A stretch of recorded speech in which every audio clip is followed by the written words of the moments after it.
एक ऐसी स्थिति भी आती है कि प्रारब्ध को भोगने की शक्ति आ जाती है, यानी ब्रह्मास्त्र का प्रयोग मच्छर मारने में क्यों करना चाहिए। लेकिन क्या एक अगर माँ की मनस्थिति ऐसी भी हो सकती है कि असाध्य रोग से उसका बच्चा पीड़ित हो और उसके कल्याण के लिए अपने भजन को समर्पित कर दे महाराज जी। अब हमें तो ऐसा लगता है कि प्रारब्ध को मिटा पाना बहुत कठिन है।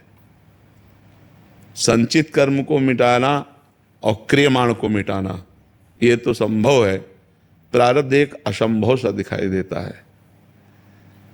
जैसे हमें लगता है कि एक माँ अपने पुत्र के लिए भजन सद्भावना करती होगी, लेकिन हमारे लिए लाखों लोग सद्भावना करते हैं, लाखों लोग करते हैं। हम प्रत्यक्ष उदाहरण देते हैं। क्या ब्रजवासी, क्या संतजन, क्या भक्तजन, सब यही प्रार्थना करते हैं आप स्वस्थ रहो और आप चिरंजीवी रहो, ऐसे ऐसे आशीर्वाद देते हैं। पर हम क्या स्वस्थ हो गए क्या? तुम्हारे जी अगर उनकी दुआओं का और उनके प्रेम का क्या भाव हुआ? हाँ, उनका भाव प्रेम का यही है कि हमारा जो मन है वो किडनी के दुख से दुखी नहीं हो पा रहा। कि जो हमें दुख हो कि हम बीमार हैं, परेशान हैं, ये ऐसी बात नहीं। सबकी दुआ, सबका आशीर्वाद हमको स्वस्थ जैसा अनुभव करा रहा है। ये हम इसलिए उदाहरण दिए कि एक माँ तो केवल अपने बच्चे के लिए करेगी, पर सबका आशीर्वाद, सबका प्रेम हमको किडनी के दुख में डूबने नहीं देता। लेकिन हमारी किडनी तो सही नहीं हो रही ना, और हम भी भजन करते हैं जितना बन सकता है। तो क्या प्रारब्ध का नाश हो गया क्या? प्रारब्ध तो भोगना पड़ेगा। हम कोई संकल्प विकल्प ना करें। उचित यही है, उचित यही है कि हम अपने भजन को भगवान को समर्पित करें और भगवान से प्रार्थना करें कि ये जीव जो पुत्र रूप में आया है इसे आप सुख प्रदान करें, चाहे प्रारब्ध मिटा के, चाहे प्रारब्ध को भोगने की सामर्थ्य दे करके। पर जी एक और चीज समझना चाहते, जैसे वो किसी भी असाध्य रोग से ग्रसित हो गया तो ये उसको भोगना ही पड़ेगा, आज नहीं तो कल भोगना पड़ेगा। मतलब इसका कोई अन्य उपाय है नहीं? अवश्य में भोक्तव्यम कृतम कर्म शुभाशुभम। जो हमें दुख आ रहा है या जो भी कष्ट आ रहा है उसको भोगना ही पड़ेगा। भोगना ही पड़ेगा। उस समय आपकी मानसिकता ऐसी हो जाएगी कि आपको कोई ज्ञान नहीं रहेगा, आप उसमें डूब जाएंगे, उस दुख में दुखी हो जाएंगे। दूसरा समझाएगा तो आपको लगेगा ये सब हम समझते हैं, ये हम सब समझते हैं, लेकिन इस समय मुझे धैर्य नहीं है। जैसे मान लो एक है अपने शिष्य, उनके एक ही पुत्र था, 20-22 वर्ष का होके पधार गया, तो ऐसे हंस के बात कर रहे थे कि श्री जी की इच्छा थी, अपनी चीज ले ली, अब जैसे रखेंगे वैसे रहेंगे। मतलब बड़ा आश्चर्य का विषय कि अकेला पुत्र और वकील हैं, सब ऐश्वर्य है, और वो भी पधार गया। तो हंस के कह रहे थे कि श्री जी की चीज थी, श्री जी ने। ऐसे भक्त तो बिरले मिलते हैं, नहीं तो अश्रद्धा हो जाए। लेकिन सच्ची बात यही है कि हाँ, हम अपने प्रारब्ध भोग को उचित रूप से समझें कि जिसकी आयु जितनी है उतने जी पाएगा। जिसको जो भोग भोगना उसको भोगना ही पड़ेगा। इसीलिए गलत काम मत करो, नहीं आगे भोगना पड़ेगा। पीछे किया तो आज भोग रहे हो, आज करेंगे तो आगे भोगना ही पड़ेगा। कर्म बहुत बलवान है, अगर उसे कोई नष्ट कर सकता है तो भगवान, सिर्फ भगवान नष्ट कर सकते हैं। तो भगवान की शरण में हो जाओ, भगवान का नाम जप करो, वही बचाएंगे, वही संभालेंगे। महाराज जी, तो यह स्थिति भजन से आ जाएगी कि भोगने की शक्ति आ जाएगी? हाँ, भजन से आ जाएगी। भजन में बहुत सामर्थ्य है। भजन में तो बहुत, एक संत के गंगा जी में खड़े होकर भजन करते थे तो उनके पैर में कछुआ काट लिया, तो कछुआ जहाँ काटा वहाँ सड़न पैदा हो गई। अब वो गंगा किनारे रहने वाले संत तो डॉक्टर को दिखाया नहीं, सड़न से कीड़े पड़ गए। अब पूरे पैर में कीड़े थे, वो आराम से भजन करते थे। सोचो एक चींटी काटे तो कैसा हो, और पूरे पैर में कीड़े हैं, वो आनंद। तो जब भक्तों ने देखा फिर उनकी दवा औषधि करवाई, पर वो निश्चिंत रहे। तो भजन का इतना फल है कि भारी से भारी बुरे प्रारब्ध में भी वो चैन से रहता है, वो आनंद से रहता है। महाराज जी मुंबई से। महाराज जी आपके चरणों में कोटि कोटि प्रणाम। महाराज जी, क्या जप करते करते स्वरूप का बोध या आत्म साक्षात्कार अपने आप हो जाता है? हाँ, हो जाएगा।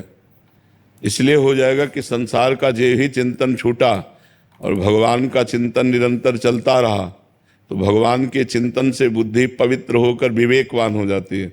और जहाँ विवेक हुआ तो मोह का नाश हुआ, मोह का नाश होते ही स्वरूप का बोध हो जाएगा।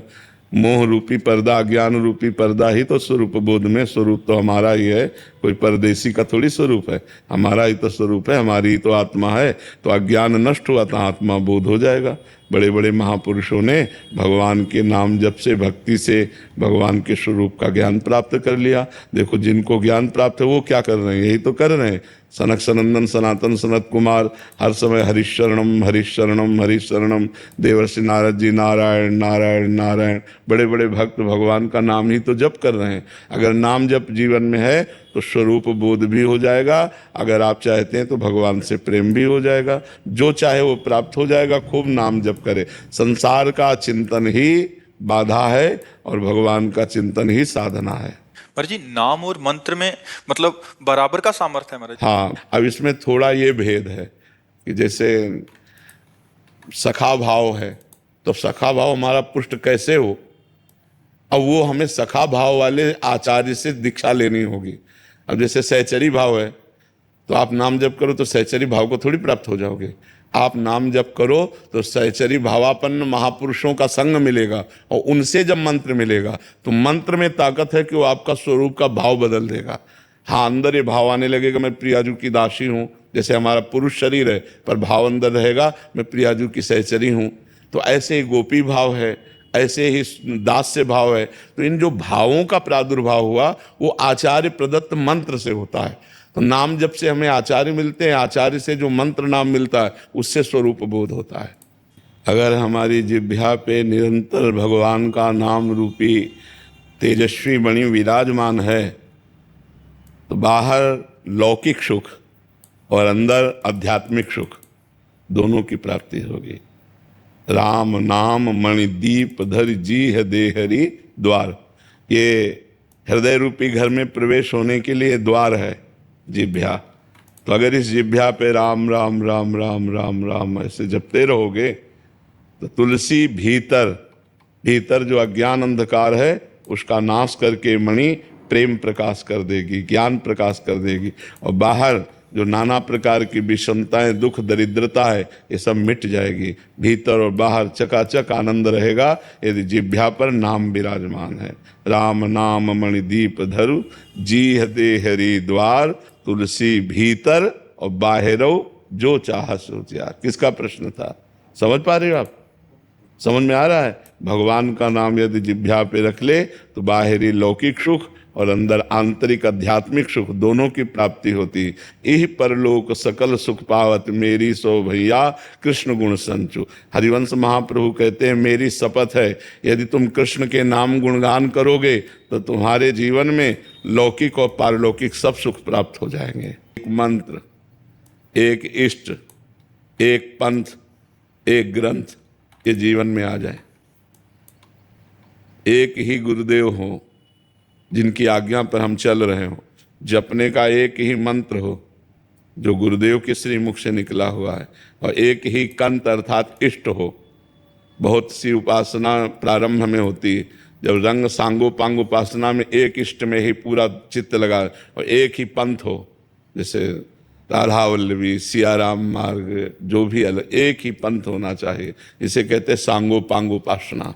सांगो पांग उपासना, एक गुरु, एक मंत्र, एक कंत, एक ग्रंथ, एक पंथ, जिसके आदर्श में हम भगवान तक पहुंच जाते हैं। अनन्यता इसी में आ जाएगी, सांगो पांग उपासना में ही अनन्यता आती है। पुरानी उपासना जो थी वो कुछ बाकी रह गई, मैं छोड़ दूं सब। हाँ, उससे ये समझना चाहिए कि उसका फल मिल गया ये उपासना, और उसे विश्राम करके अपनी उपासना में आ जाना चाहिए। मैं आप कृपा करो हमारा मन कभी गलत मार्ग में न जाए, असत मार्ग में न जाए। हे प्यारी जू, हे लाडली जू, मेरा मन सदैव आपके सुमिरन में लगा रहे, सदाचरण में लगा रहे, परोपकार में लगा रहे, और मेरा जीवन जब पूर्ण हो तब आप कृपा कर मेरे ध्यान में आए और आपका सुमिरन करते हुए शरीर पूरा हो। ऐसी प्रार्थना करनी चाहिए। श्री जी की पूर्ण शरणागति और अनन्य चिंतन कैसे हो सकता है महाराज? पूर्ण शरणागति होगी, खूब सत्संग सुनो, श्री जी के पद गाओ। 84 जी में जो पद हैं उन पदों को, चतुरासी जी जानते हो, 84 जी के पदों को गाओ, नाम जप करो, श्री जी को भोग लगा के प्रसाद पाओ, श्री जी का चरणामृत पियो, वृंदावन की रज का सेवन करो, श्री जी के प्रति अनन्य हो जाओगे। धाम की रज का सेवन प्रियाजू की अनन्यता प्रदान करती है। गुरुदेवागान आपने बोला है कि श्री जी का भरोसा मात्र से भगवत प्राप्ति हो जाएगी। ये भरोसा दृढ़ और थसक कैसे मजबूत? नाम जप, निरंतर नाम जप, निरंतर नाम जप। नाम जप के बिना भरोसा दृढ़ नहीं होता। भरोसा अपनी बुद्धि का होता है, भरोसा लोगों का होता है, लेकिन प्रभु का भरोसा होना ये बहुत बड़ी बात है। काहू के बल भजन को काहू के आचार, व्यास भरोसे कुंवर के सोवत पांव पसार। खूब भजन करो तब भरोसा आएगा। खूब पद गाओ, श्री जी को भोग लगा के पाओ, वृंदावन की रज को शरीर पे लगाओ, तब उनकी कृपा का अनुभव